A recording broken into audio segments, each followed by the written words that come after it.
Greg, your screen. Can you put it up a little more so I can Oh, see? I can't see myself. Sorry. Okay. All right, Greg, you ready? Yeah. How are you doing, Sam? Doing good, doing good. Okay, so let's get started. I want to welcome everybody. This is the Endowus live webinar, Investing Your Cash in SRS. Greg and myself. I'm the Chairman and Chief Investment Officer at Endowus. I'm in charge of the investment office, and very relevant today because we're introducing new portfolios for our cash and SRS. This follows on from our CPF portfolio changes. As you all know, Endowus is all about trying to improve outcomes by providing the best available portfolio in a passive asset allocation strategy at the lowest cost achievable. So we'll go into a lot of the details, but maybe we'll kick off with Greg. You want to introduce yourself as well and maybe some words before we get into the meat of it? You're mute. You're mute. Oh, sorry. Sam, I can't believe I haven't seen you physically for a couple months now. I Uh, know. Ridiculous. but we've been very used to conversing on Zoom. So really quickly, Sam, can you just skip forward? Um, so really quickly, everyone, as you know, if this is the first time you're joining us, we have quite a few webinars that are currently available on our YouTube page and also on our website, on our insights page at endowus.com/insights. Here we feature a few. We've invited a lot of prominent financial experts to our webinars. So if that interests you, you can find that on our YouTube site as well. Next slide, please. Very quickly, and following on to what we're speaking on today on the portfolios that we're introducing for CPF and SRS, we have invited Dimensional to co-host a webinar with us on systematic investing this Friday during lunchtime. And on Monday, we are co-hosting a webinar with PIMCO. Next slide, please. There you go. So we're co-hosting a webinar with PIMCO on their fixed income strategy. PIMCO is the largest fixed income manager in the world, managing over $1.7 trillion. So we've invited their senior personnel in Asia to speak with our clients and everyone on Endowus and their fixed income strategies. Very excited to be hosting them, and please tune into those webinars if you can. We're really excited about these webinars. It's the first ones that we're doing, and it's with our two of the most important partners, which is Dimensional for a bulk of our equities. And as you would have seen, our first fixed income Dimensional fund will be going into the portfolio. And PIMCO has always been a strong partner of ours with some amazingly great products in the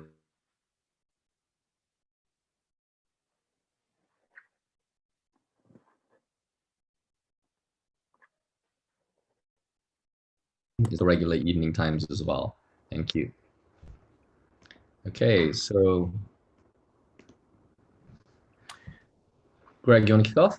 Yeah, sure. So really quickly before, and I'm going to rush through these slides really quickly before we get started on the new portfolios.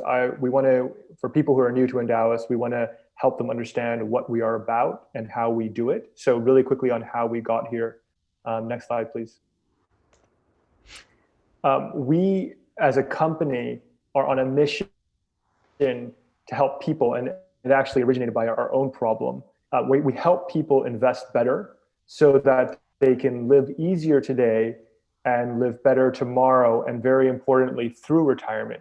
And that means, if you're 30 now, we're talking about a 60-year investment horizon. If you're 50 now, we're talking about a 40 to 50-year investment horizon. We must all be invested from now, it's never too late to start, all the way until death, and be participating in the capital markets. So we want to help people do that. We want everyone to be owners of assets so that they can own the future of human ingenuity and the future of where the world is going. Sorry, next slide, please, Sam. So we struggled with our own pain points of high costs, poor or misaligned advice, and a lack of access to products that we knew existed because we came from institutional investment and technology background. So really quickly on myself, I started my career at UBS in the investment bank, advising private equity and venture capital firms. I subsequently joined Grab Taxi when Grab was cash only and taxis only. If you remember those days, this was in 2014, 2015. Identifying that we really had to go cashless, I actually spearheaded the business development and partnerships for all of Grab Payments, which is now known as Grab Pay and the Grab Financial Group. So I'm really sort of proud to have seen that that sort of the beginning of that journey and have it develop to what it is today, which is quite ubiquitous. Sam, do you want to quickly introduce yourself? Yeah, sure. The slide is a little bit old, I guess. It hasn't been a year since we updated the slide, but I'm actually 26 years of experience now. Institutional investment. Previously was a CEO and CIO at Morgan Stanley Investment Management, where I managed a lot of institutional assets in the tens of billions across public markets mostly, and did a lot of asset allocation and investment for institutional clients in particular. And similarly, like Greg, I had a lot of issues and problems investing my own money, and the pain points were very real. And because we're more knowledgeable, I guess, because we're in the industry, we know exactly what we're paying and how poor some of the advice can be that leads to poor outcomes. So Endowus is really set up to help people, not only like us, but everybody here in Singapore. And I think one of the biggest challenges that we took on was retirement, which is the biggest generational challenge for our society, but also such a real thing, especially when you get to my age, in the 40s and 50s. Then it's a real problem that we need to solve, and Endowus is about solving that. And as a result, we went into CPF, became the first and only digital advisor for CPF and SRS and Cash, all three sources of funds. So today we're talking about Cash and SRS, but we upgraded our CPF portfolio just a few weeks ago. This is the second portfolio upgrade. We don't regularly do this, so it's not very often. And we only make these changes if it's really something that will upgrade the client's outcomes over the long term, because that's what it's about, really leading to long-term outcomes that are good for all investors. So that's my spiel. I actually wore this shirt because Greg wore a shirt as well. I haven't worn a proper dress shirt in like 2 months. So excited about that too. I look pretty smart. Okay. Okay. So in the end of the day, it's about accessing better products at a lower cost, and very importantly, with aligned, suitable advice. So next slide, please. Endowus as a service, and people say, oh, well, what is Endowus? So we're a MAS licensed financial advisor. And what we do for our clients is advise, build, execute, and maintain your investment portfolios. So you as the investor control everything from the Endowus platform. Endowus is your financial advisor, so we provide the advice, portfolio construction. That portfolio construction is what we're talking about today. UOB Kay Hian is your custodian, and they execute your transactions on behalf of the instructions you provide to Endowus. We are your advisor. So unique to Endowus, in terms of the digital advisor space, all of your assets and positions are held at UOB Kay Hian in your own name. And we did this double ledger system, the most secure way for our clients to be invested from Singapore. UOB Kay Hian is the largest local broker in Singapore. And what we do is, with our scale, we access funds that have proven track records, a long time of implementation by the likes of PIMCO, Dimensional, and Vanguard, who we are going to be speaking to today.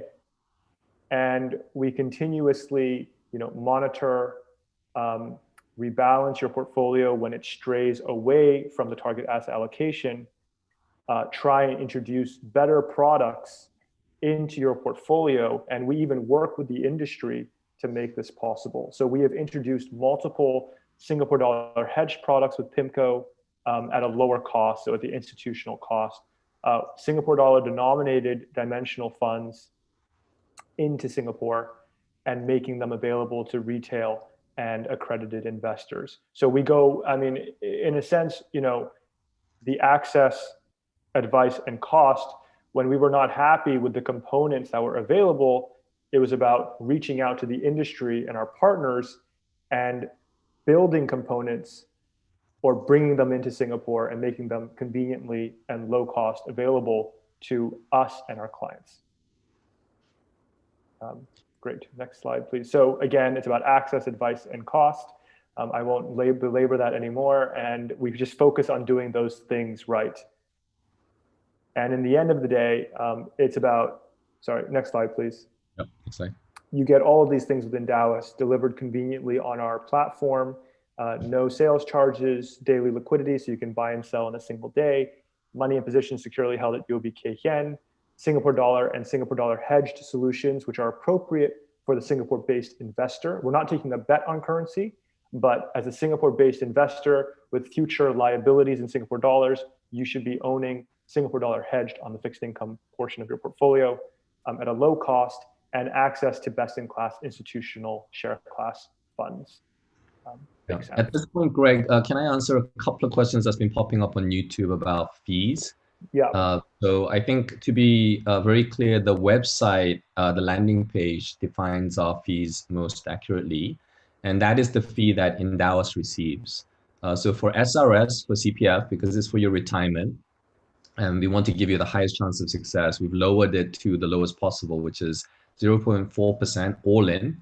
And this is everything that you get on this page with no hidden fees, no upfront sales charges, no trailer fees. If there is any trailer fees that we receive, we pass it all back to the customer and don't keep a single cent. We are only paid by the customer so that our advice and our expertise is aligned completely in the best interest of the client. There are underlying fund level fees. So we utilize funds that are underlying. And I know it's very confusing because there's different numbers flying around. iFast Fund Supermart has a different number. The monthly, fact sheet has a different number.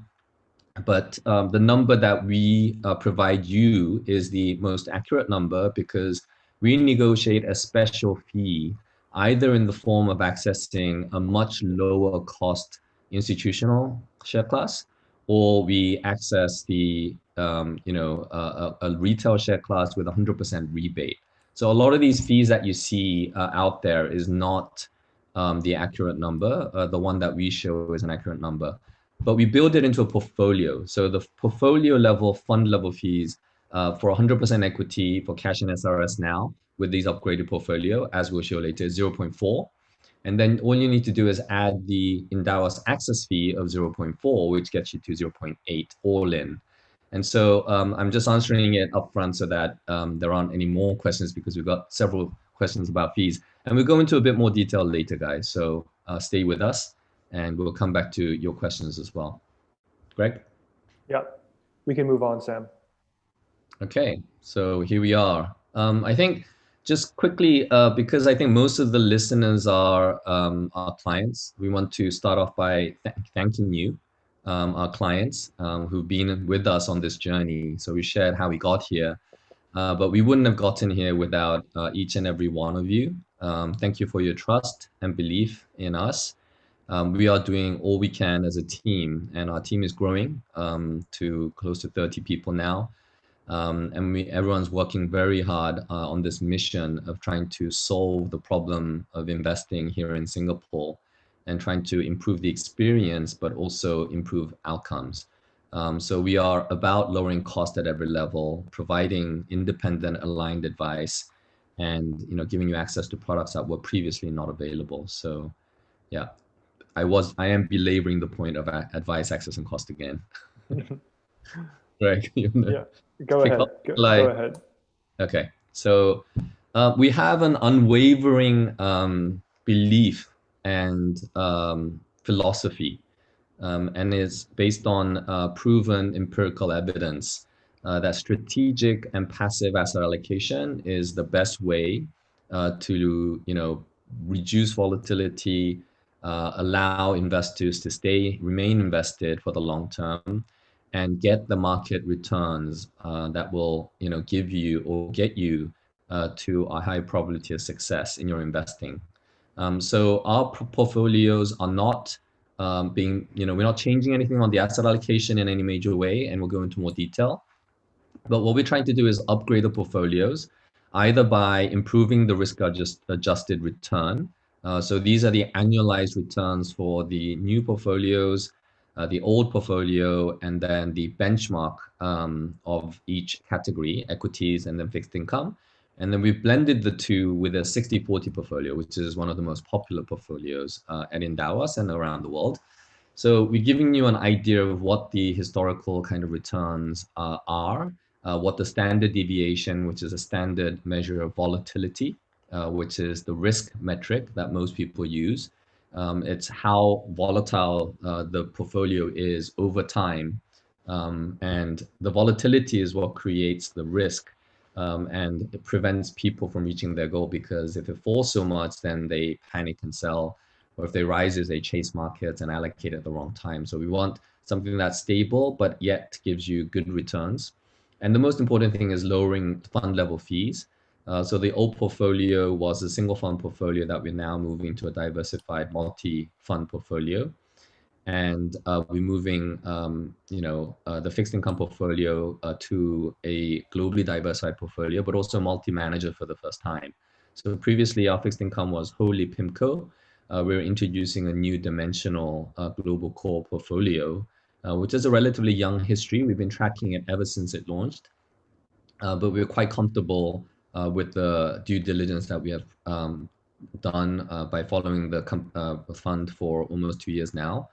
And it's dimensional, which means that it's systematic in its implementation.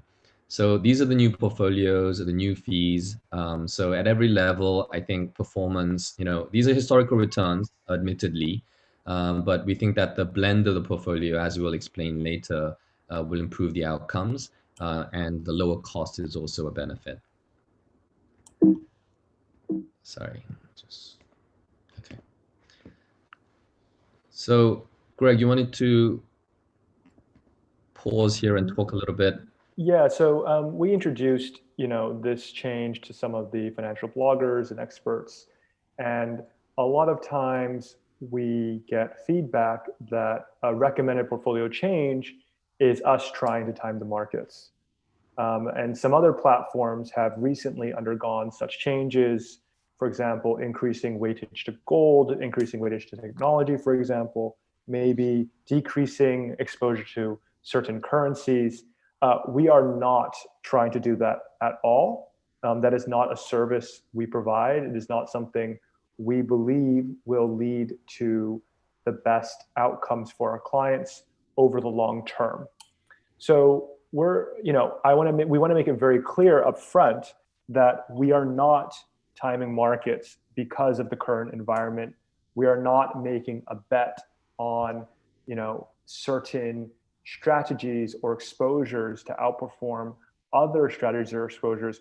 We do not know where the sources of returns will come from, and we believe that markets do work. Now, this is a very important distinction to make. It is the most empirically backed way for people to invest. I see some questions around, currently, I see some questions around whether or not we have gold in our portfolios, because a lot of people are recommending gold. We focused on what we call core family wealth, the core allocation that will feed you from now until you pass on, and that money will last you much longer. So what this recommended portfolio change, is we are recommending improvements to the components of the same globally diversified strategic and passive asset allocation for our core portfolios. So maybe I can go into a bit more detail here with the strategic passive asset allocation. Basically, we are not making any asset allocation change. So I think that's the key. Some of the questions they've asked us, but we are not changing the asset allocation. We're remaining passive, globally diversified, exposure to equities and bonds primarily. We're not introducing any new assets to adjust the way we do things. What we are doing is we are allocating according to the global diversified portfolio. For example, maybe I can just skip to this one, since we're on the subject. This is the new portfolio versus the old portfolio, which had almost the identical portfolio weight in developed markets and emerging markets. And it's MSCI All Country World Index is just another index. And it's interesting to note that all of our new funds in equities are all index funds. So Dimensional uses a systematic way and globally diversified broad market exposure in introducing an index that is weighted towards the proven factors of returns. Vanguard, as you know, is a purely passive index player.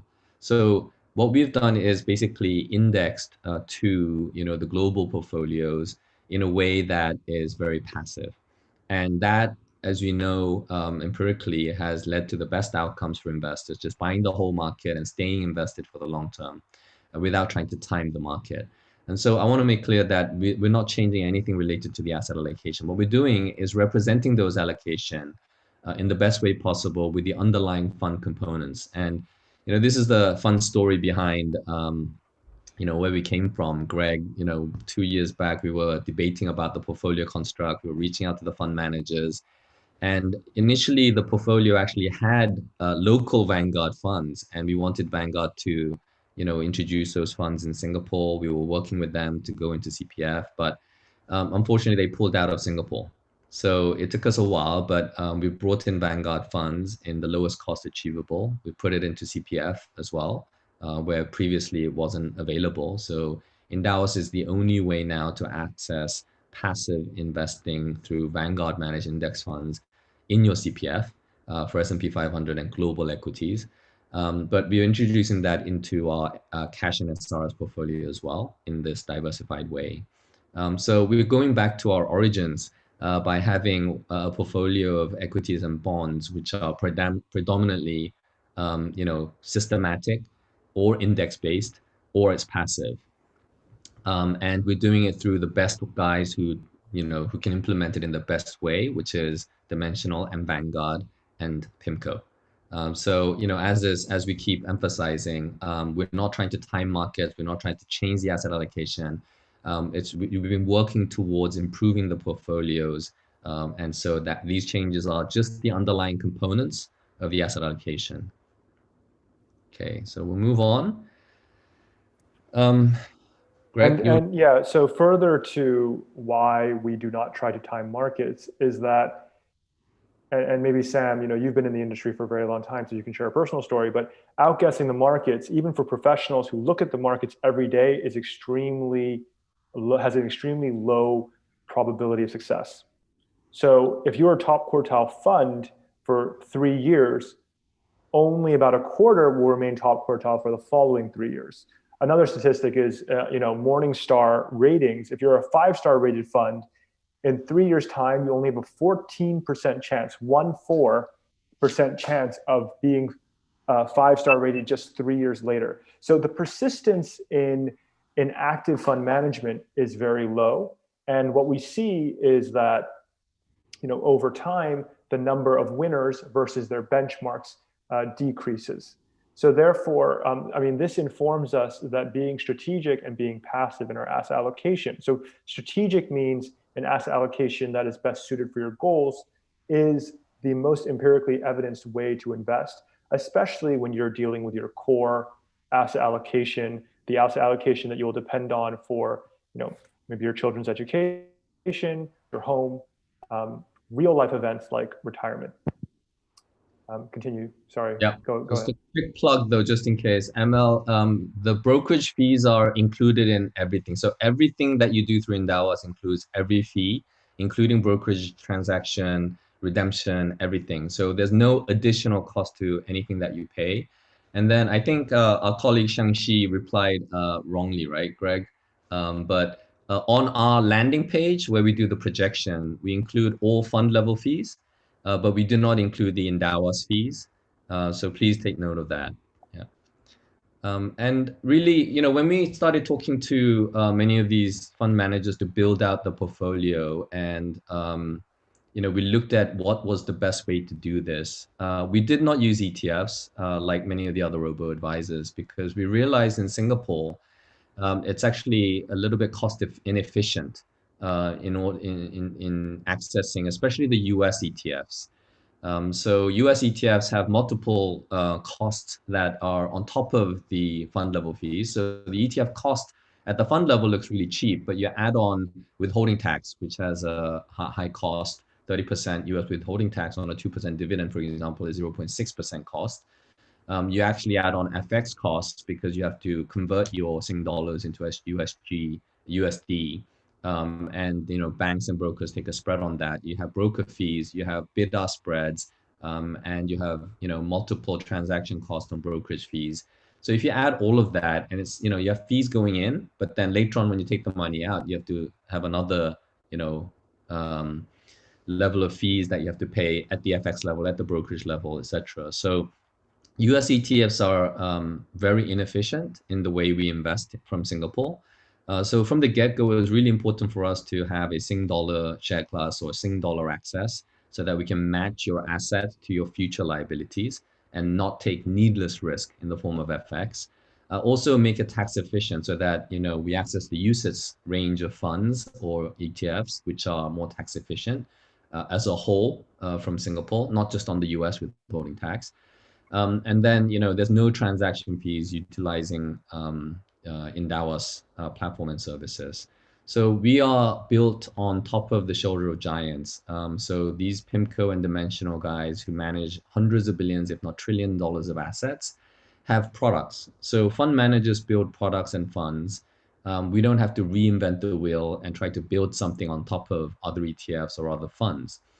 So we utilize the best products that are out there. So we're agnostic. We can use ETFs if they become available. If SGX lists locally, listed and Sing dollar ETFs at really low cost, we will move to that. And that's what this is about. These recommended portfolio changes.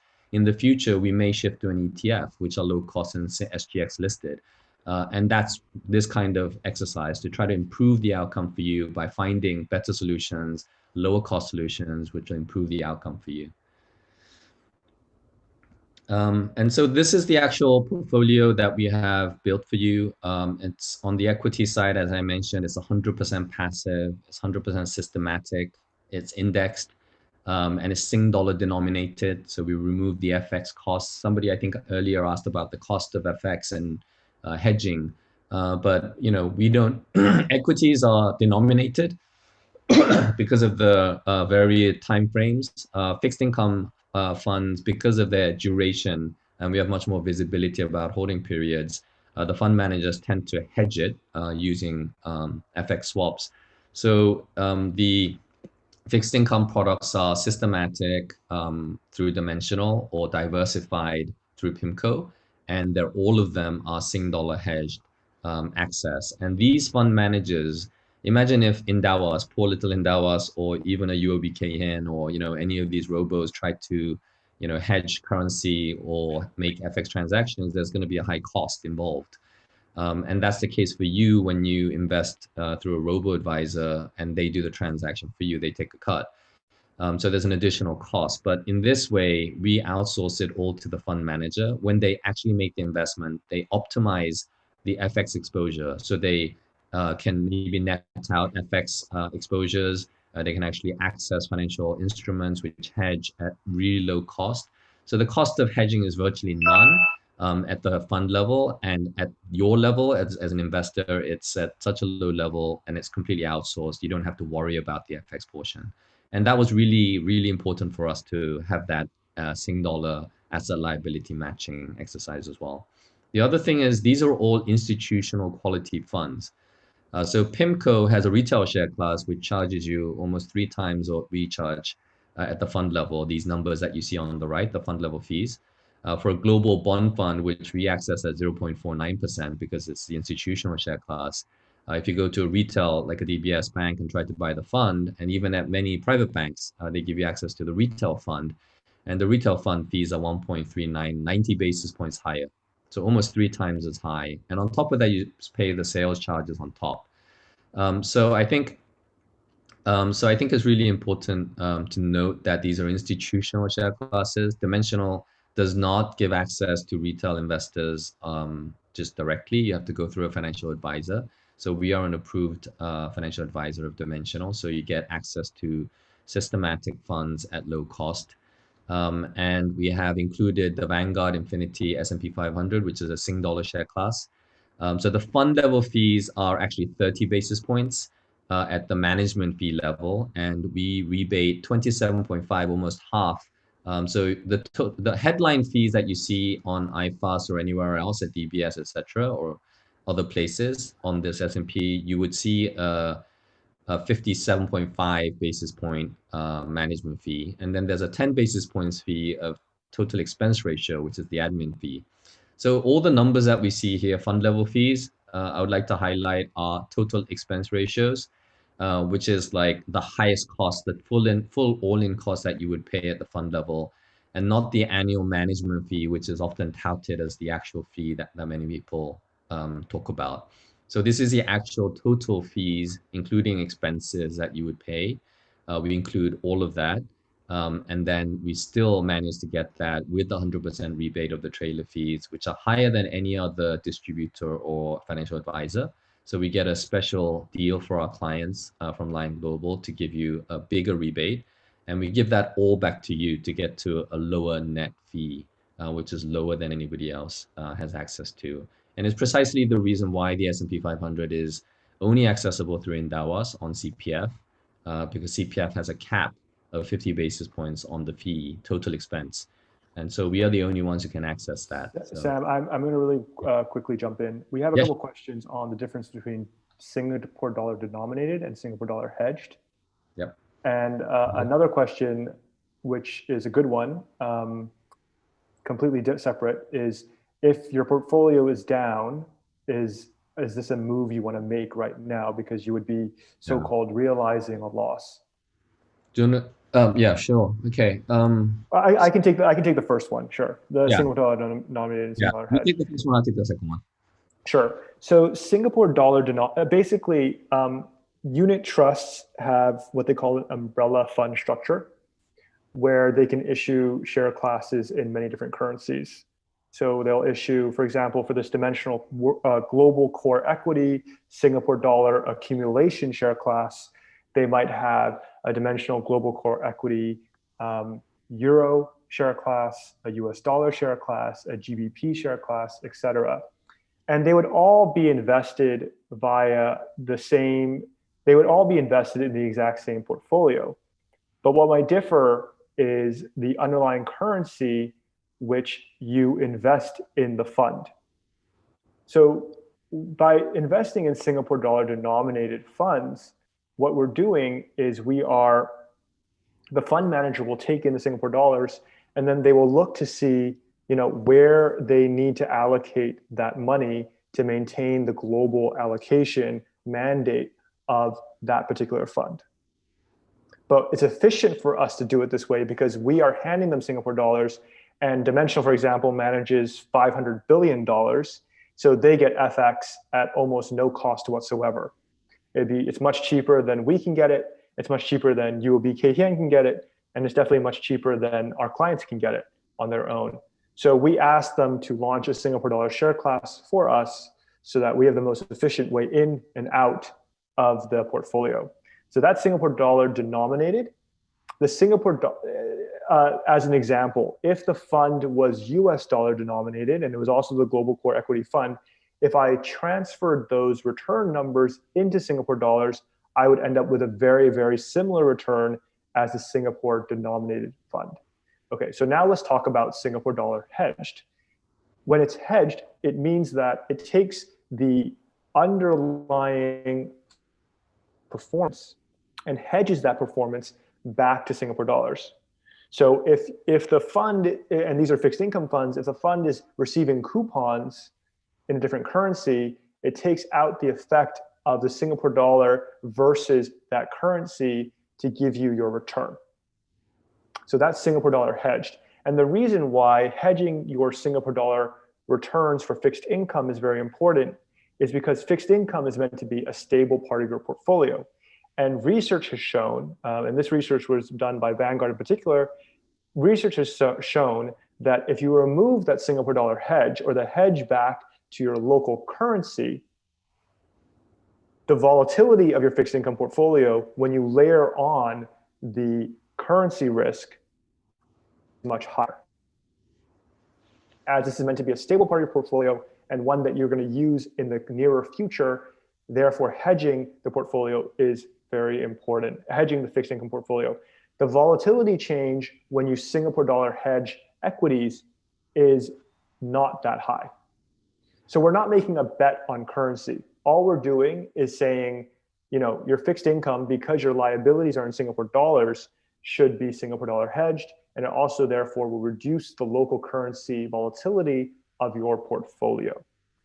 So that is the difference between Singapore dollar denominated and Singapore dollar hedged. And again, if we were to try to hedge ourselves, it'd be very expensive. But again, we pass it on to the fund manager, in this case, PIMCO and Dimensional, where they manage collectively over $2 trillion, and they can hedge at almost no cost whatsoever. So just as a final wrap up, if I took the Singapore dollar hedged returns versus the US dollar hedged returns, and I transferred those US dollar, the returns would be very similar on a percentage basis. But if I changed the US dollar returns into Singapore dollars, it would be very different. And it just so happens that over the last 15 to 20 years, the Singapore dollar has appreciated against the US dollar by over 1% per year. That would make a huge effect on your fixed income portfolio, which would probably be yielding around 5 to 6%. So that's a 20% haircut on your Singapore dollar returns.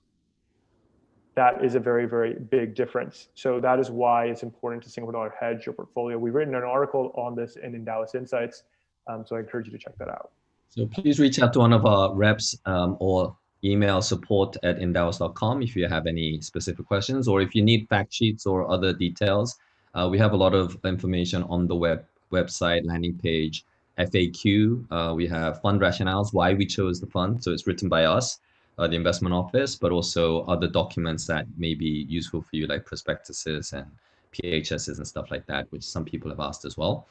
So I'm going to answer the two questions, actually. I picked up another one on, first one on rebalancing, because people said, is this asset allocation fixed? And it is. So we use the same portfolio for 100% equities, and then the same 100% bond portfolio, fixed income portfolio, and any risk level in between will just, if it's a 60% equity portfolio, it will be 60% of that 100% equity exposure. Similarly with fixed income. We will use that as the target asset allocation. And then we have a portfolio rebalancing optimizer, which will rebalance your portfolio to optimize the target asset allocation. Furthermore, we have any flow in or out of the funds that you have in the Endowus portfolio. Every time you make a new investment or a regular savings plan, monthly or recurring investment, it will be used as an opportunity to move your portfolio always towards the target asset allocation. So we will be very efficient and zero cost involved in the rebalancing, and hopefully it will lead to better outcomes over time. It may not lead to a better outcome every time, every single transaction for every single fund, but as a whole, the rebalancing will add value to you over the long term. Although it's not going to make a meaningful difference, make or break, but it will add small value to you over the long run, which hopefully will compound. Now, the question that we had earlier about realizing losses. So if you think about the concept of strategic passive asset allocation and the fact that we're not trying to time markets, we're really trying to allow our investors to hold the portfolio for the long term. And that long term is defined by more than 10 years or 20 years for your CPF, or 30 years for your retirement. So these are really long periods. So when you do the rebalancing, or when you make transactions in any transaction, whether it's ETFs or whether it's unit trusts, there will always be a period because of the transaction, because you're selling and buying, you will be out of the market for a very short period of time. In this case, because of the nature of funds and NAVs. There was a question earlier, NAVs are priced daily. There's no bid-ask spread. There's a set price every day at the end of a business day, and we trade on that day. And so it's a daily price updated for market movements, and there's no leakages in terms of value or fees or bid-ask spread or brokerage cost. So we trade at the NAV, we buy it and sell it for you at NAV, and therefore, as a result, there is a lag, and you're out of the market. Now, realizing losses is something that is commonly discussed, especially in developed markets, because there's a tax on capital gains, or you harvest losses. Especially in the US, harvesting losses is an effective way to improve your returns over the long run. But in Singapore, there are no taxes, so it's not a tax issue. So it's purely a market timing issue, and it's a purely the fact that you'll be out of the market for a 2 days or 3 day period.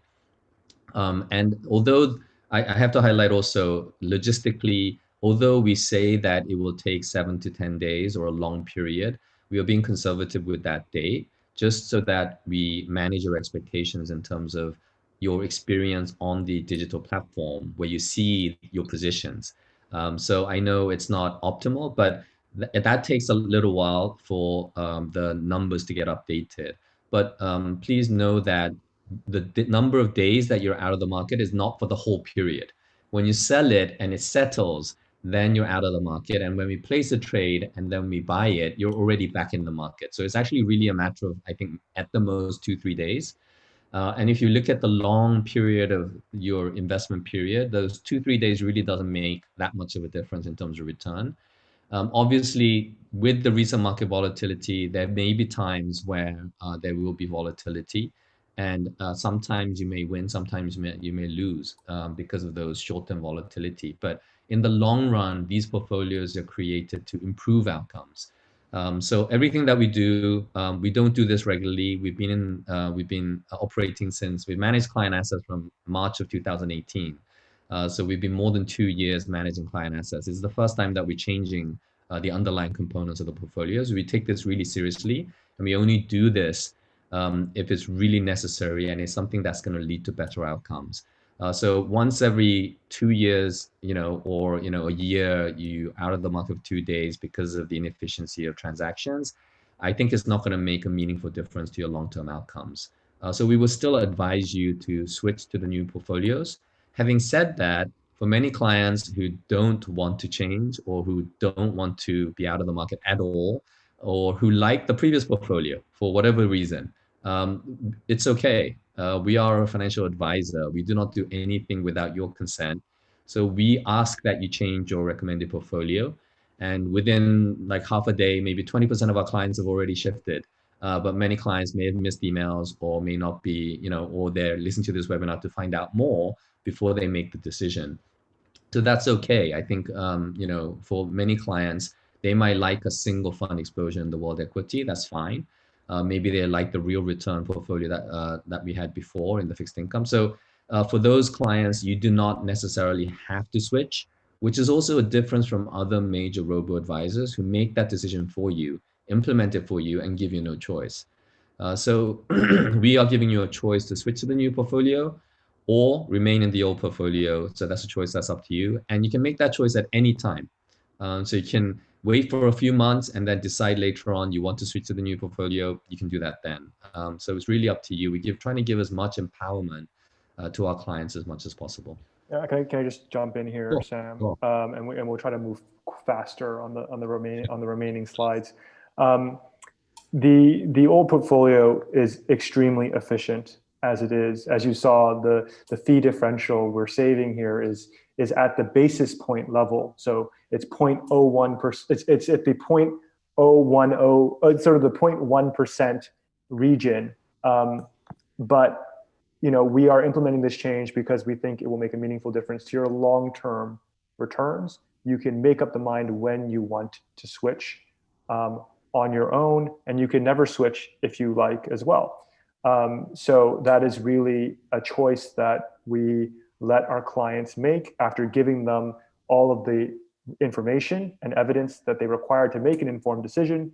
And as you know, for our clients, if you ever want to talk to someone on the Endowus team, we are available to speak to you in more detail about the portfolio change before you make that decision.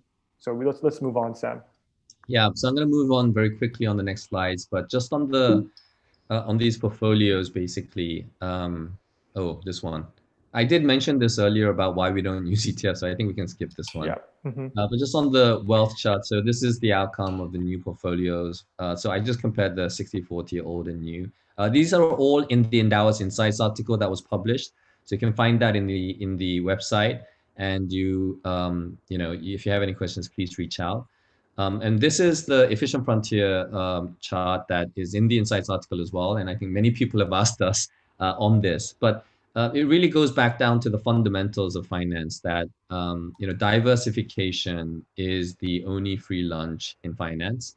And basically what you are able to achieve by diversifying your exposure with funds that have low correlation, or the official term is covariance, over time or into the future, then what happens is that you're able to reduce the volatility, which is the standard deviation, and get the same return, or you actually have the same level of volatility and improve your outcome. So this is theory. In practice, it's very difficult to achieve. But you can do that in multiple ways in terms of the underlying asset allocation, shifting it to a more efficient one, where because of forecast returns or historical returns change, these returns and volatility changes over time. But what we've done is change the portfolio, the underlying components. So an EM, emerging market exposure, is represented by an emerging market fund of some kind. We can have a purely passive fund. We can have a systematic factor-based fund like the dimensional funds. We can have an active fund. So emerging market funds are represented in multiple different ways. You can apply an ESG component into it.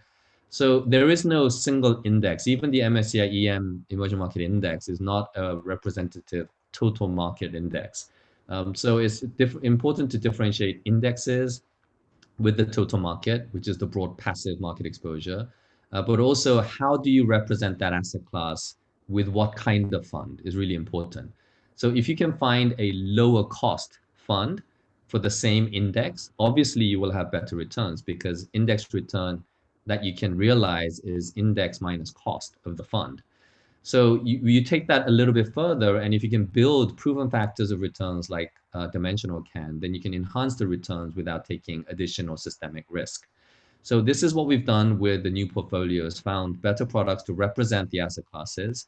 And for each equivalent component, we've enhanced the returns by improving the efficient frontier. And then these are the statistics for, I'm giving as an example, I don't want to go into too much detail, but there was a question as well on this. So this is the Pac Basin Fund, which is a very unique fund that Dimensional has. And we've analyzed that it actually has one of the most equities funds have very high correlation in the 80s and 90% level. You can see even the Dimensional Global Core and Infinity has a 93% correlation. This is normal. The Global Core and the World Equity, the old fund, has a 98.8% correlation for obvious reasons. But the Dimensional Pac Basin Small Company Fund has one of the lowest correlations among the among the portfolios. And so what it provides is extreme benefits in terms of diversification and pushing the efficient frontier further out because of the low correlation it has and the covariance gains that we have. So this is something that I wanted to show as an example of how we improve the portfolio by changing the components and finding better representations of asset classes that would give us better outcomes with lower risk. We touched on this on the developed market. And then this is the model allocation portfolio for 60/40 versus the benchmark. And what we want to highlight is really what happens over the long term, how the compounding of returns gets you to a much better outcome.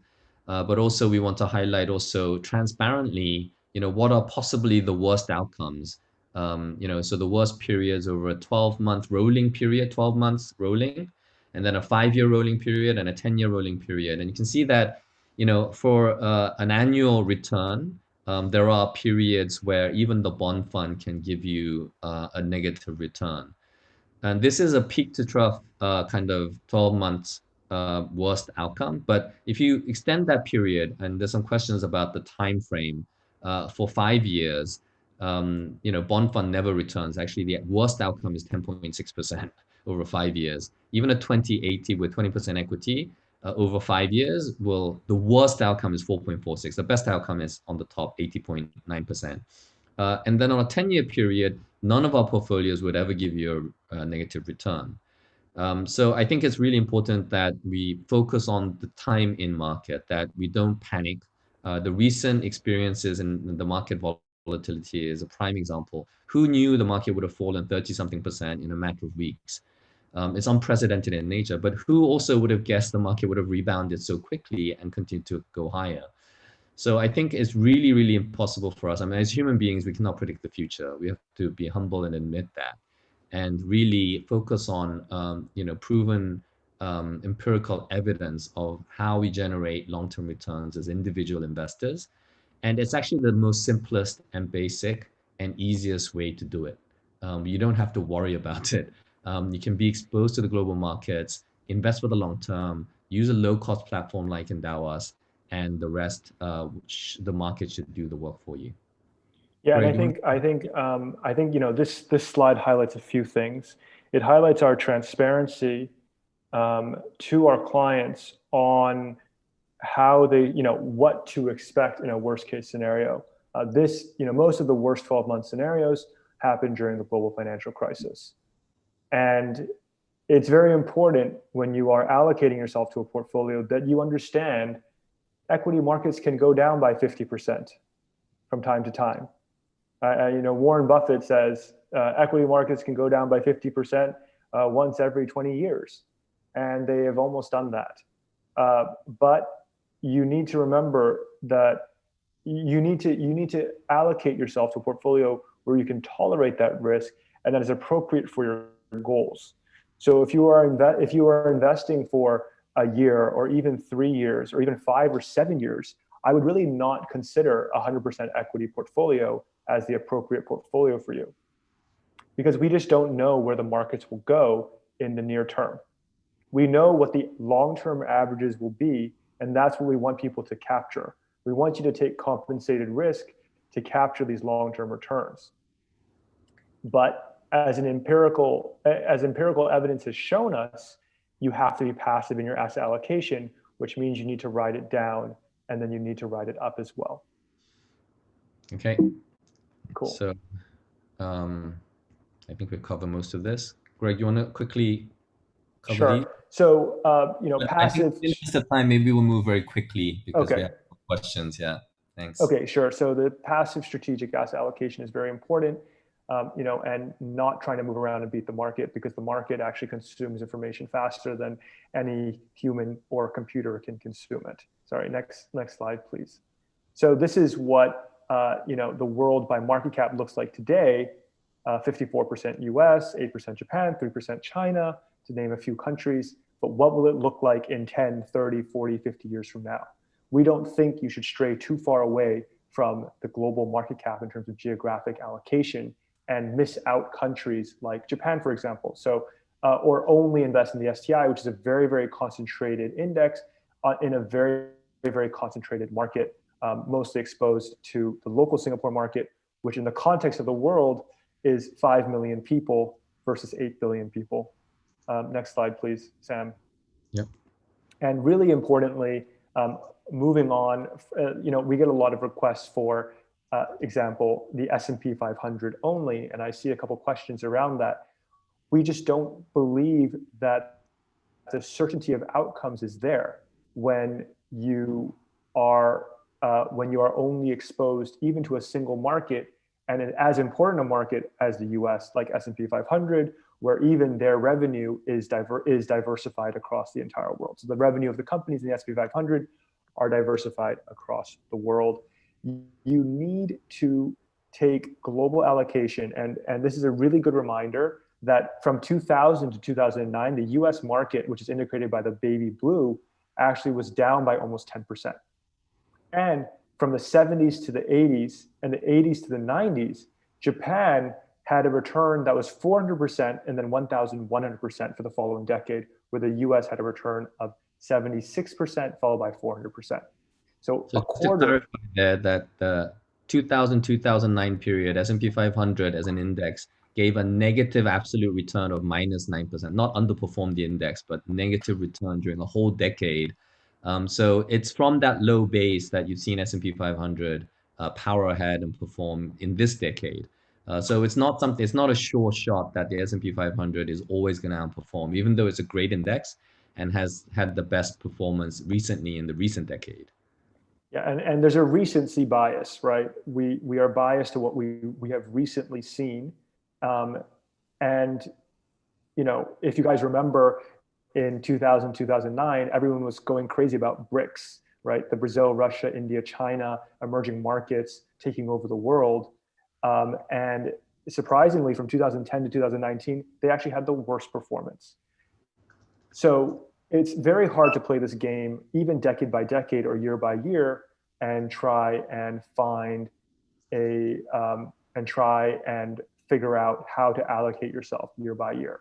So when we look around at fund managers allocating themselves month by month and changing their allocations, or even at 6-month integrals, we find it very discomforting because they're likely going to miss out on long-term returns of markets for their clients. So next slide, please, Sam. So, this is developed markets year by year from the highest performing to the lowest performing. As you can see, Singapore had a 99% return in 1999. So it's this number 2 after Finland. And then in 2000, it had a negative 27% return. So this chart is very colorful. If we go to the next slide on emerging markets, it's equally colorful. So the question is, like, in the end of the day, you don't have to play this game. You don't have to play this game if you expose yourself globally to markets in a passive strategic asset allocation to reach your long-term goals. Next slide, please, Sam. I think, yeah. So, and a final point, and a lot of people ask us this question is, how does Endowus, where does Endowus fit into the mix? When you create an Endowus account, and many of you guys have Endowus accounts, we create an account for you at UOB Kay Hian in your own name, where your assets and transactions are traded from and where your assets are held in your own name. That money then gets transferred to, in Dimensional's case, State Street, which is one of the biggest transfer agents and fund custodians in the world. And then from State Street, Dimensional would direct State Street how to invest the money it received for a particular strategy. State Street would invest that into the market. So, and then when you redeem funds, it goes back the exact same way. It does not touch Endowus, and it goes back to your bank account on your own as well. So, we take that client money not being commingled, and that the security of the platform is ensured to the extreme, even into the crazy extreme that Endowus maybe does not exist one day. Everything will still be in your own name at UOB Kay Hian, which is Singapore's largest broker. Next slide, please, Sam. So really important, cost, and we've mentioned cost a lot today. Cost is an extremely important part of, it's the easiest thing to fix, and it's an extremely important part of long-term investment returns. And something we're very proud of is pioneering a new business model where 100%, and even more so than just the fund level fee, pioneering a new business model so that your trailer fees are passed back to you, so that we reduce costs further, but more importantly, we align our interest to yours as the client. So use some of the examples. Yeah. So traditionally, what happens is you pay the fund level fee to the fund manager, and then a trailer fee or a sales commission or a retrocession, and it's called different things in different markets, would get passed back to the distributor. So for example, if you bought a fund through Fund Supermart, for example, Fund Supermart is keeping that distribution commission, and that distribution commission can be usually in Singapore 50 to 70% of the total fund cost. That's extremely high, and this is beyond the sales charges, transaction fees, wrap fees, et cetera. Now, what happens because of this is the distributors are incentivized to sell funds that pay them the highest trailer fee, and therefore churn your account to also collect more sales fees. And it's very easy for me every 6 months to say, oh, look at this fund, it's the best performing fund for the last 3 months. And then 3 months later say, oh, look at this fund, it's the best performing fund for the last 3 months, and keep on changing you into different funds. It just so happened I was interviewing someone who is currently working at one of the local banks. I won't mention which one. And she works in a branch in downtown. And she said that basically every week they're told to sell different funds. And what is driving that is the funds that will sell the easiest for that week and also pay the highest trailer fee. So if I'm a fund manager and I'm not willing to pay a higher trailer fee, the distribution will not sell my product. So therefore, the fund managers are actually held hostage by the distributors. So next slide. Just answer one question on trailer fees from Damon asking, what if you mean all the extra cost the bank stays? It actually, a lot of banks show a lot of these charges like upfront sales charges, transaction fees. A lot of fees are hidden that you don't even see. One of them is trailer fees. So basically, as Greg explained, the trailer fee is a hidden fee that is embedded into your management fee that actually is paid to the distributor or the bank. So I just wanted to explain that. And this is actually illegal in many countries. That's right. And it should be legal. And it should be illegal globally because it misaligns the person selling you the product completely. So what we did is we flipped this model on its head. We talked a lot about accessing the institutional share class or 100% trailer fee rebates. So any rebates we do get, we pass back to you. And then we charge you and only you an AUM-based fee. This way, us as a financial advisor, we are only incentivized to retain you as a client and grow your assets with Endowus, which of course we would be very, very happy with. And then on top of that, to find you the best products for your portfolio all the time. And if they do not exist, we work for you to bring the products into Singapore and make them available in Singapore dollar denomination or Singapore dollar hedged, as we have done and now in the cash, SRS, and the CPF portfolios. We are only paid by you, and that is extremely important for us to do our job well and to continue to serve only you. Okay. Go ahead, Sam. Yeah, so I just want to quickly address a couple of questions. Gwen, thank you for the suggestions and questions. We did touch on ETFs and Endowus. This is being recorded, guys, so you can always go back and watch things that you might have missed in the beginning.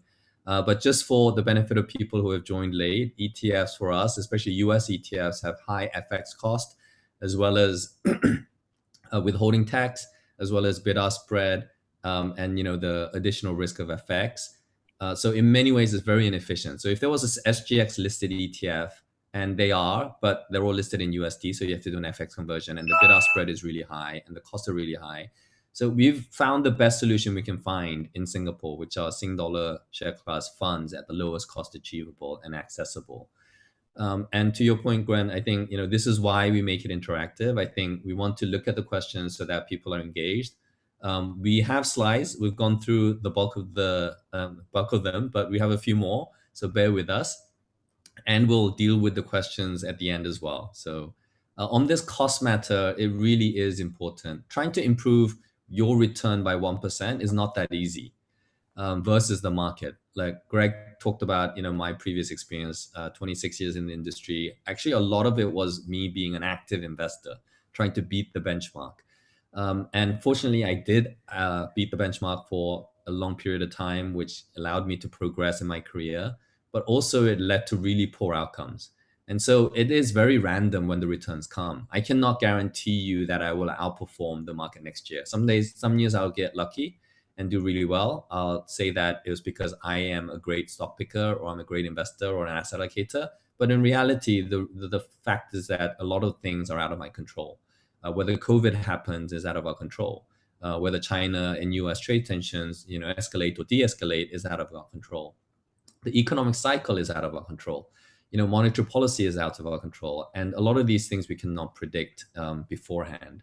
And so the consistent view and the consistent outcome, and the reason why people like Warren Buffett, all the way to, Tony Robbins, all espouse a passive index investing and having broad market exposure, is because empirical evidence and historical evidence suggests that that is the best, simplest way to do best with your investment, because active asset allocation and active management of your funds has led empirically and probabilistically led to poor outcomes. Now, the issue of cost is so important in all of this, because 1% more in fees reduces your returns by 1%.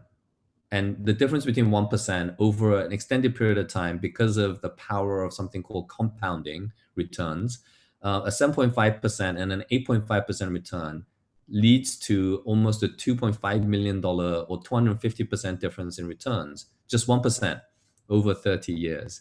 So for our CPF portfolio, for many of our portfolios, we are reducing the cost to you by half or 1/3 at certain times.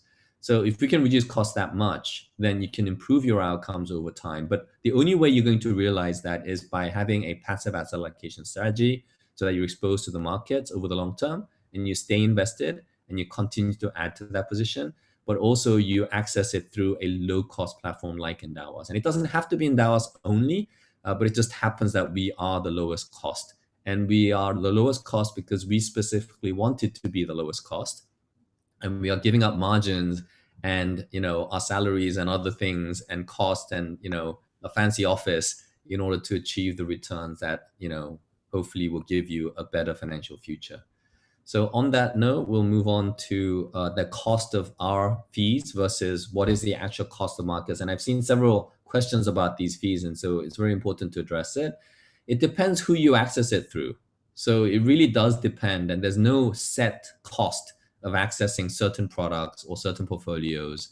And every robo-advisor has a different fee level. Every bank has a different fee structure. Private banks also have varying degrees of fees. And if you bargain hard, you can get lower fees at every level. But oftentimes we just take it and assume that there is no discount. And we don't ask for the things that we need. But in this case, Endowus has done the work for you. We've lowered the cost to the lowest achievable at every layer. So at Endowus level, at the UOB Kay and brokerage level, at the fund level, and at the transaction level, including in CPF, the investment administrator, fund administration level, and then at the bank investment account level, so the number of transactions is reduced. We've lowered it at every single layer to give you a better outcome. And so this is an example of the high cost of unit trust investment. And unit trusts get a bad rep, and people talk about unit trust being high cost and therefore poor returns. The poor returns and poor outcome is purely because of the high cost. It's not because the funds are bad. It's because the cost is so high. And oftentimes the active funds are terrible, but there are passive funds, and there's it's all about cost. But if you try to access it through traditional financial advisors, or if you do it through even a DIY unit trust platform like Fund Supermart or something, they have a platform fee that you have to charge. They also take the trailer fee. So that's why the fund level fees are so much higher than ours. This 1.75% is the retail share class, including the trailer fees, and up to half of that is taken by iFast or Fund Supermart.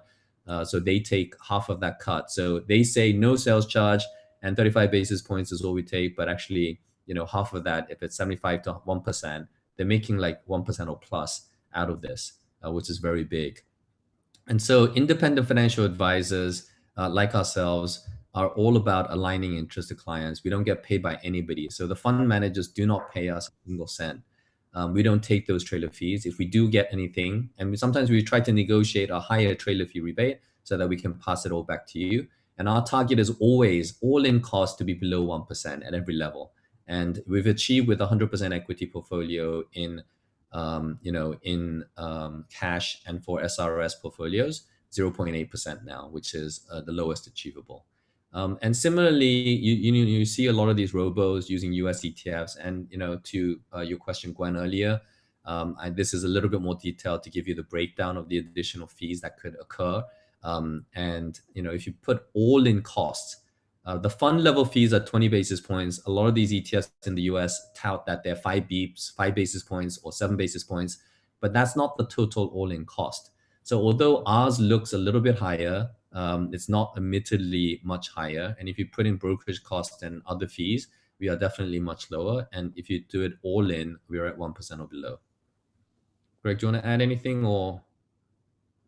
So this is yeah. So we did a fee comparison. So we brought our portfolios, for example, to the private banks. In this case, we compared it to one of the Swiss private banks, and tried to recreate our portfolios there.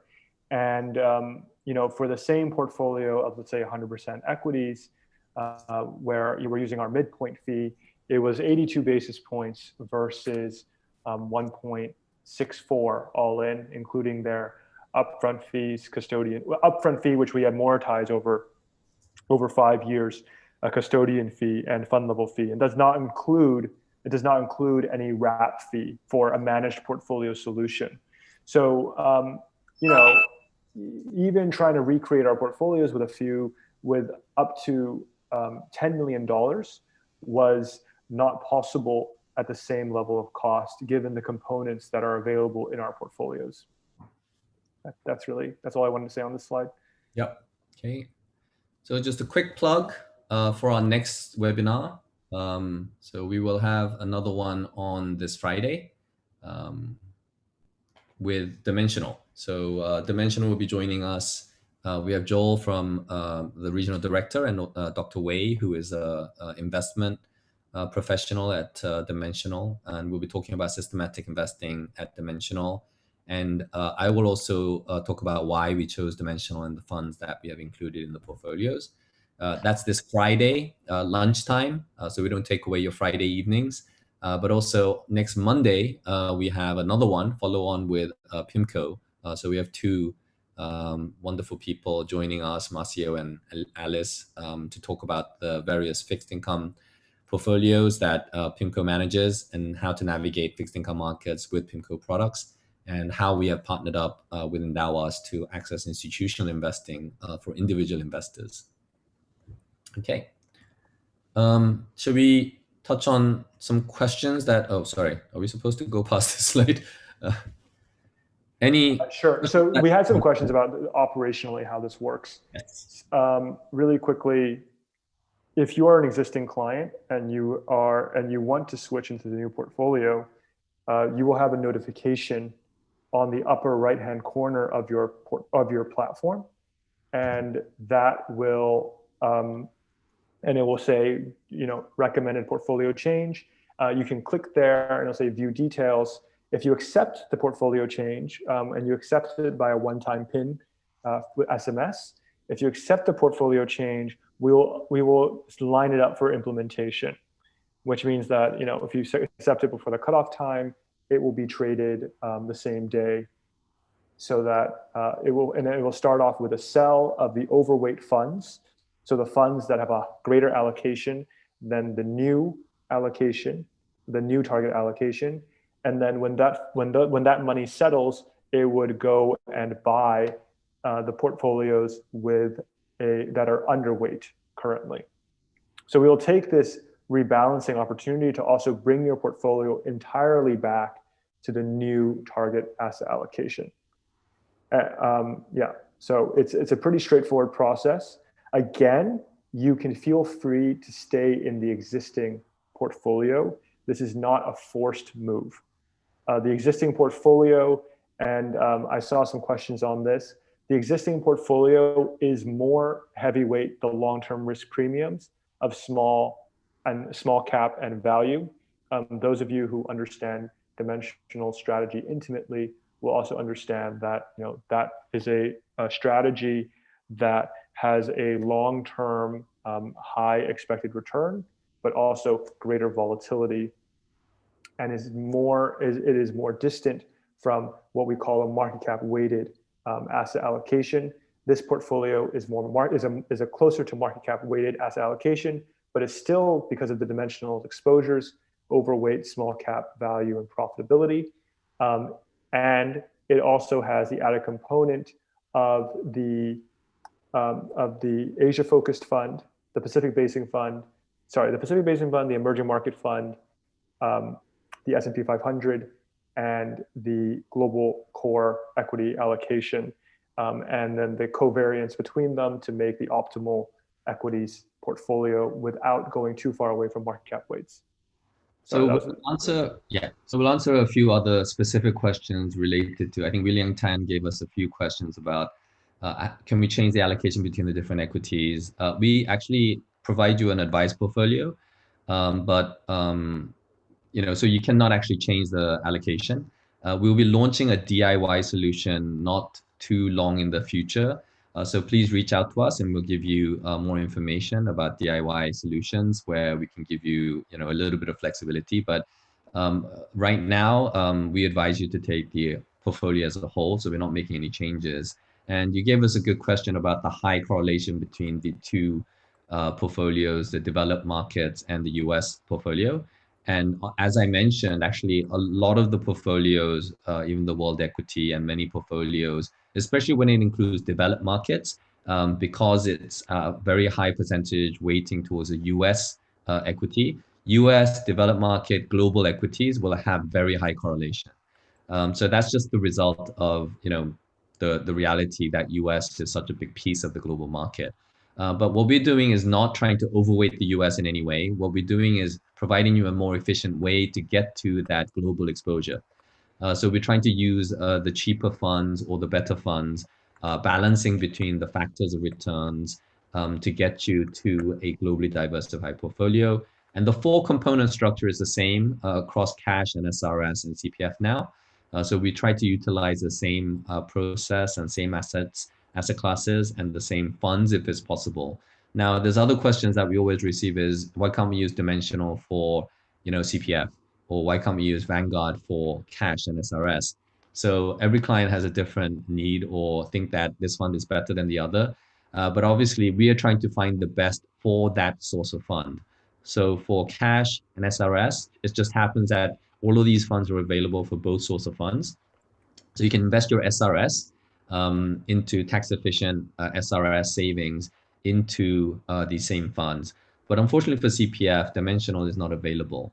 We will talk about this Friday, but dimensional will be trying to apply. They have applied to go into CPF, and hopefully they will sometime in the near future. We don't know when. So you can ask them the question on Friday. But once they come in, we will definitely have dimensional funds available on the CPF solution. Vanguard Fund now is available for cash and SRS. If there are better solutions and better access to these products, then we'll always try to achieve lower cost access to better funds and passive systematic investing and make it available to as wide an audience as we can. Really quickly, Sam, I got a question from Linda. So Linda asked if it would be appropriate to invest everything in one lump sum or to have the dollar cost average into the portfolio. And yeah, the question earlier, right, as well, on dollar averaging versus lump sum. So I want to touch on it really quickly. I mean, yeah, usually markets go up. So about 60% of the time, you can expect the markets to go up in a single year. But we're living through a time of very heightened uncertainty where we really have no idea where the markets are going to go in the near term, and news can drastically affect market returns in the short term, as they did in February, March. So what we are advising our clients to do is perhaps invest 40% of their total allocation up front, or 20% of their total allocation up front, and then average in over the next 5 to 6 months. But you need to stay very dedicated to the strategy, because I mean, you can imagine if you started doing this, let's say in early February, when markets were at a peak, and then markets went down by 15, 20%, you'd be very tempted to say, no, I'm going to wait until I do my next investment. It's impossible to time the bottom. So all we're saying is, to ride out some of this expected volatility that we will experience because of this uncertainty in the markets and uncertainty in the world right now, that you can stage your investments. but the ultimate goal is always to get to full investment towards your goals. So that means having the right risk allocation for your goals, your long-term goals, and having those buckets completely invested so that you are efficiently invested in the markets. Yeah, I think there is no right answer to this, and everybody has different circumstances, different risk appetites. What you're comfortable is probably what the right answer. But taking Greg's thought to its logical conclusion, if the market is always moving in an upward direction over the long term, then the more time that you're out of the market, it raises the risk or the probability that you will lose out on the upside in returns because it's always skewed positively to the upside. And that's the problem that markets have, that if you don't invest everything, so if you do a dollar cost averaging, which is the traditional method of doing it, versus a lump sum, at any given point in time over history, if you pick every point, then lump sum will always win out because the market's skewed up and you maximize your exposure to markets in that way. But the reason dollar cost averaging makes sense is because our income is dollar cost averaged. So we don't get a lump sum unless we inherit money, or we have a windfall. Our income is a dollar cost averaging asset accumulation strategy, right? So we're using our human capital to get paid every month. And so that monthly income comes in, and then we save a portion of it. And that's why it's easy to invest because it's in small pieces. So I think that's the point, that dollar cost averaging is such a powerful tool. We don't have to think about it. We just execute it and we build wealth over time. And as we expose the markets, it will give you the returns that we need. If you have a lump sum amount, I'm a bit more aggressive maybe than Greg. Maybe that's why, but I traditionally say maybe 50 to 70% of the lump sum should be invested, purely because of the empirical evidence that suggests that you should be invested. And if you had done that, in beginning of last year, middle of last year, January, as long as you didn't pick the top, then you would have done better in every single outcome. But even if you pick the top, over the long term, we have this wonderful article that we published on Business Times, and it's on our insights piece about the worst timer in the whole history of the world that picked the top of the market every decade. Even he did really fantastically well because he didn't sell. So the worst thing you can do is sell at the bottom because you're realizing that loss. So realizing losses over a few days is not really that important, but realizing a loss at the bottom of a market cycle because the cycle is long and normally it's skewed to the upside is a terrible thing to do. So don't realize your losses, but invest, I think, more than you think you should, because normally you invest 30 to 50% and then you try to implement it over time. You're kicking yourself because the markets are normally higher. And if you're okay with that, then that's fine because you want to remove the risk of markets falling. Then that's your risk appetite and do what's comfortable for you. But I think 50% is a good number, and maybe not over 6 months because markets rarely fall continuously for 6 months. I would probably do it in a shorter period, like maybe 3 months or over several weeks. Because I'm making the assumption that you have more income coming in, so you'll have more money to put to work through the rest of your life. So the lump sum that you think is a big piece of money that you have right now is actually, only a certain portion or a fraction of the total money that you'll be investing over the next 10 years or the 20 years that you have ahead of you. So those things I think we need to keep in mind when you decide between lump sum and dollar cost averaging. Any other questions, Greg, that you see that you want to jump on? Maybe just one last question from Rock My Candy Ass. on can you give advice on how to think about the 100% equity portfolio versus the 80-20, given that the expected return differential is small? For a long-term investor, we're really grasping at basis points, right? So increasing your expected return by a little bit, and we invest. I keep on saying, yes, we invest until death, but actually your money will last much longer through the causes that you care about, which may be your children or other beneficiaries, which could be something philanthropic you believe in or something else. And there's a great chart on US small cap returns versus US large cap returns. And what you'll see is that from 1926 until 2019, US small caps had an annualized return of 11.4%, whereas US large caps had an annualized return of 10.2%. So this is a 93-year period, 93-year period. And that annualized return difference of just 1.2% from 11.4 to 10.2, and 10.2 is a fantastic return, ended up having a return difference of 25,000 times your money for US small caps, to just 1.2% annualized return less, to 9,000 over times your money. So the power of compounding really takes over in the long run.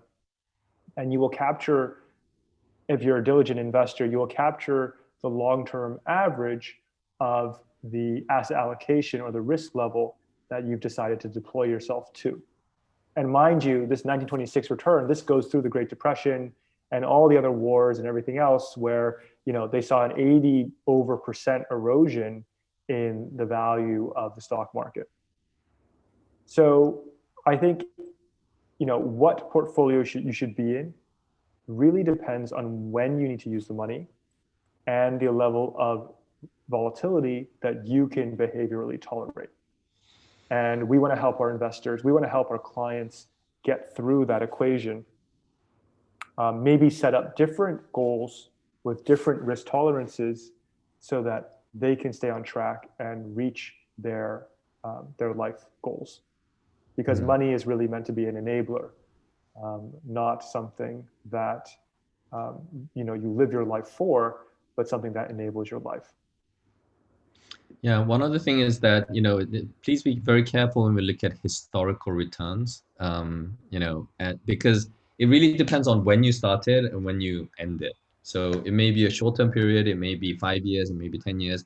That's why those, the slide we showed earlier about the rolling returns is really important.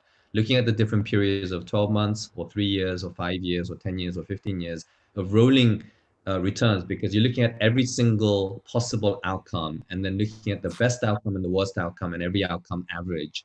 That is what's actually really, really helpful in understanding the risk of the portfolio and what the volatility of the portfolio is, what is the worst outcome. So having that 3D kind of holistic picture of returns, historical returns, is really important. And please look at returns as something that's realized with real money, right? So a lot of these robos or other guys use back-tested returns that is really hypothetical, quant returns that said if in 2008 we would have gone 100% gold and would not have lost your money. Run away from those kind of strategies as fast as you can, because I know for a fact in 2008 that you would not have predicted 100% gold allocation or whatever you would have done. So backtesting numbers doesn't prove anything. You can build a model that works, but what's important is that every crisis is different. Every correction is different. The recent COVID correction of 30-something% is unprecedented in the way it happened. In the magnitude, it may not be that unprecedented. So take it with a grain of salt when you look at backtesting, and when you look at the historical returns, look at where we start and where we end, and look at it holistically by looking at the different periods and rolling returns through a consistent period of 1 year or 2 year or 3 or 5 years.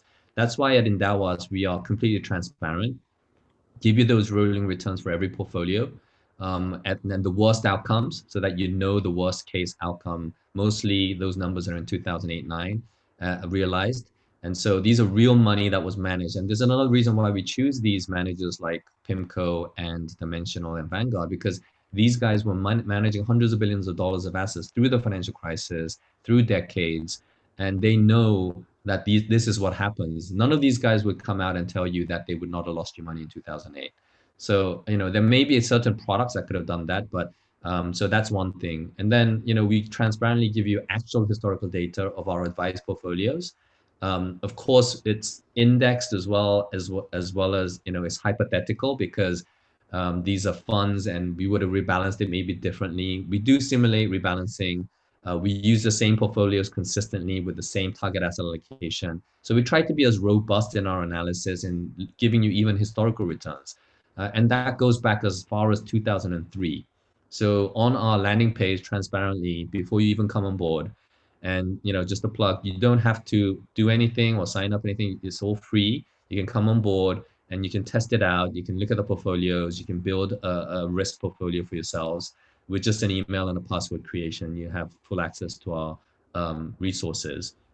And you can see on our website the historical returns from 2003 all the way to 2020 now. So it's almost a 17-year track record. Well, actually, it's more than 17 years now, right? Of actual historical performance of these funds and the portfolios that we have created for you.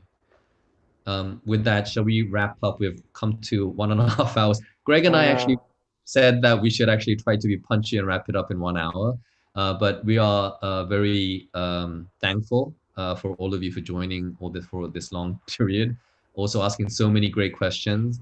We are not able to answer all of it. We apologize. It's very difficult to talk, and then that's why we're taking turns to look at it and screen it. But we may have missed your questions, so we apologize in advance. But please reach out to one of our reps or support at endowus.com, and we have 7, 8, 9 reps now who are happy to answer any questions that you may have, especially these logistical questions that have come up. With that, Greg, any final words to wrap up? No, I mean, thank you very much for tuning in, guys. If you want more details about the underlying funds and strategies, we encourage you to tune in to our lunch talks with Dimensional and PIMCO. So there'll be representatives from Dimensional and PIMCO speaking with Sam on their strategies, and we're very excited to be hosting them on our YouTube Live. And we'll be emailing our database with more details on that as well. Okay, thank you so much for joining us tonight. Have a wonderful evening. Stay safe, stay healthy, and CB is almost over, but looks like we're not going to be able to do much. So, Greg, we won't be able to see each other for a little while longer, but yeah, that's we right. are essential service guys, so we may be able to go into the office for a little bit. So, all right. all Thank right. you, everyone. So much. Have a wonderful evening. Good night. Good night.